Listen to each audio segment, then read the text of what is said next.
Another quick thought on networking. Last night I went to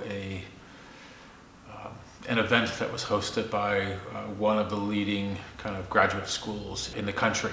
And I thought that this spoke to one of the ideas that we talked about the other day, is that there are networking events that you can go to. And even if you're thinking about graduate school, either immediately or years from now. But we went to this networking event downtown. It was at Bain & Company in the financial district in Chicago. 80 to 100 people. It was a lot of fun. And so what I would want you to do is begin to kind of think about ways that you can use events that are happening that you can show up. It's 2 hours of my time, learned a lot, even though I'm not certainly in the prospect of going to do an MBA at this point in my career. The point is, I wanted to test out the idea that we had talked about the other day. How do you practice at networking?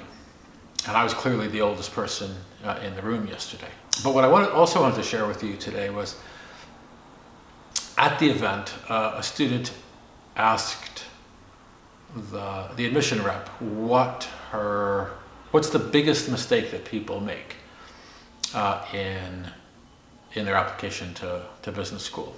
And I think what she said was something that was very insightful, and I think very honest. And what she talked about is not over scrubbing who you are, right? What she said is that when we're applying for a job, when we're thinking about what we want to do, when we're investigating sort of what inspires us, when we're writing our essays, when we're preparing our resumes, she said there is a tendency to try to get help from everyone and get everyone's voices, friends, colleagues. You investigate a lot of feedback, which on the one hand is a great idea, right? To get insights from a lot of different individuals. I highly recommend that. But what she said was, and I've talked about this with many of you on other circumstances, is in the end, you don't want the rock that you are or the stone that you are to be tumbled so smooth that it looks like every other rock in the collection, right? And I think this notion of over scrubbing oneself to fit in actually just means that you lose what is special about yourself, and you lose your voice, and you lose your mosaic that fits into this broader puzzle of what you might want to do in life.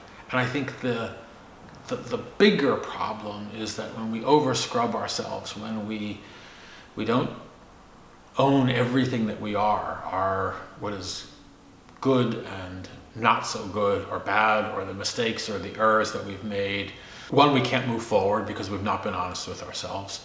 And the second is that that's not really helpful. It's kind of boring, and it's not really who we are. And when we don't ask ourselves really deep questions, and we don't really think about who we are, we end up projecting a sort of a plain vanilla or sort of something that we can't anchor on. There is an authentic side of who we are. And I think that's really essential to hold on to. Like, once you are good and true to yourself and you own that, then you can do anything in the world, right? You can be who you want to be, because at the core, you're happy with who you are. You're happy to find your place in the world. So, final lesson is, like, don't over scrub yourself.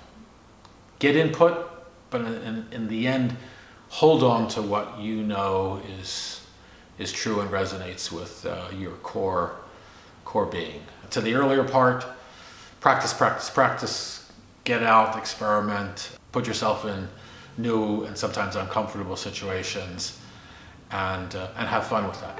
All right, have a great afternoon.